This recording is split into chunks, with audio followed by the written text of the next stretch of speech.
Yo, how's it going, everybody? It's MacklinGaming, and if you can't tell by my voice right now, I am sick, dog. I am literally ill. You know that feeling when you go into bed and you're under the covers, you're toasty, but you're actually like freezing cold and shivering.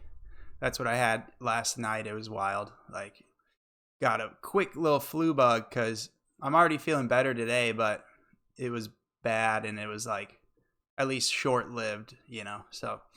But still feeling the remnants of that today, so bear with me. But today I want to talk about this new RPG that's coming out, and I think a lot of people are very interested in it. It might be like a fresh take on the action RPG genre. So this game's coming from Moon Studios, who made Ori and Ori the Will the Wisps, whatever that. If you're like, what is that?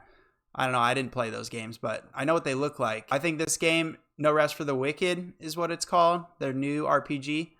It follows in the footsteps of that and has like some of the best lighting and the best HDR. I was watching a Digital Foundry analysis video on No Rest for the Wicked, and that's what they're saying, like the way they use lighting is top notch. So I think the art style of the game looks really nice. It's really cool. It's like cel shaded, not realistic, but it has a beautiful, like, gloomy and dark setting, and the grass is blowing, the wind is blowing the trees around, and it's really cool, dark vibe so far. This game came out on Steam Early Access a couple days ago, and it's going to come out on all consoles, like Xbox Series X and S, and PS5 even as well. So right now it's Early Access, which means the game isn't completely finished, but it's like farther along than a beta, I guess. They still have to work on balancing some things out in the combat and all that. Like, I was watching Fighting Cowboy stream the game, and he was playing through it, and he got this like insane two-handed sword that did fire damage and heal on hit.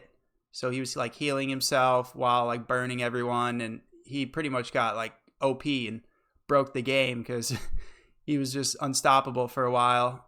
And then he ran into this one area of the game where, the leveling was like kind of too high. It was like out of control for his character. So all of a sudden it was super hard again, right? So they haven't like smoothed out those kind of leveling ideas. And that's something that will happen when, the full game releases. It will be much improved because you've got a lot of people playing it right now who are going to give some input to Moon Studios, the developers, and hopefully they'll fix the game up and make it perfect and polished. But right now you can still play it. I bought it on Early Access on Steam, and you get a little discount too. It's like on sale for Early Access, which is interesting.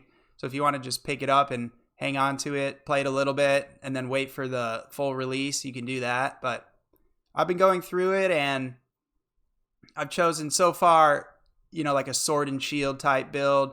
I also found some like two-handed dual wield knives, and there's a lot of different options in the combat. You can do magic, you can have a staff, you can two-hand, you can sword and shield, like I said. So there's a lot of cool variety, as you'd expect in an RPG, and there's also some very difficult combat. I wouldn't say it's as hard as Souls, but it's like a lot of people are comparing it to that. It's got, first of all, it's got this camera view, which is like kind of top down Diablo style camera angle, right? So you got Diablo 4 camera angle, and then you've got Dark Souls type combat, like almost that hard. So when you're fighting in combat, you have this stamina wheel, which looks just like the Breath of the Wild Tears of the Kingdom stamina wheel.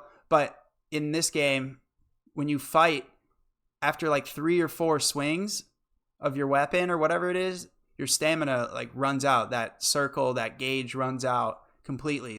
So there's some strategy there in the combat and some management of your stamina and your resources, so you don't just button mash and cheese through the game. So it's very difficult, but it has some weight to it that I really like. You have to really pick your time to strike, and that's pretty cool because the weight of the combat and like the actual heaviness to like every sword swing and every block is like really satisfying. Even just like the atmosphere of of the ambience and the sound design is really good in this game as well. It's like you can hear every little raindrop. You can like hear your footsteps echoing, and there's like little creatures around, and the wind is howling. So it's got really nice sound design. It's got nice art design and some pretty cool combat so far. It's pretty fun.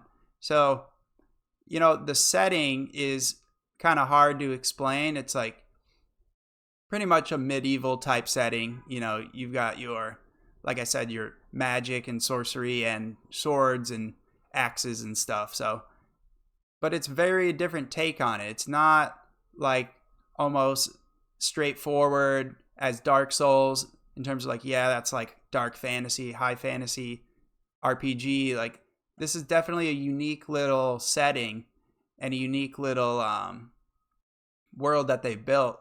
And I just think the art style of it all looks really nice. But, you know, I'm pretty sure there's most of the game available to play. Not all of it, like for early access.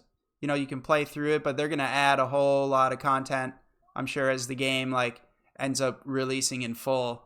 So, yeah, that's probably the best way I can describe it in conclusion, though, is it's like Dark Souls meets Diablo, and with the same kind of like almost Dishonored Arcane Studios art style, like similar to that, like cartoony caricature type cell shaded graphics, but you know, dark, gloomy vibes, difficult combat, and really fun like customization of your, you know, outfits and weapon of your gear and weapons and stuff. So, you know, the only negatives I can think of so far are, you know, the game doesn't feel super polished. Like there's a lot of frame rate drops and stutters, and you're walking around the world and it's like not the smoothest experience yet. It seems pretty heavy on PCs. Like there's no DLSS yet, which helps your games on PC run like at a much smoother frame rate, right?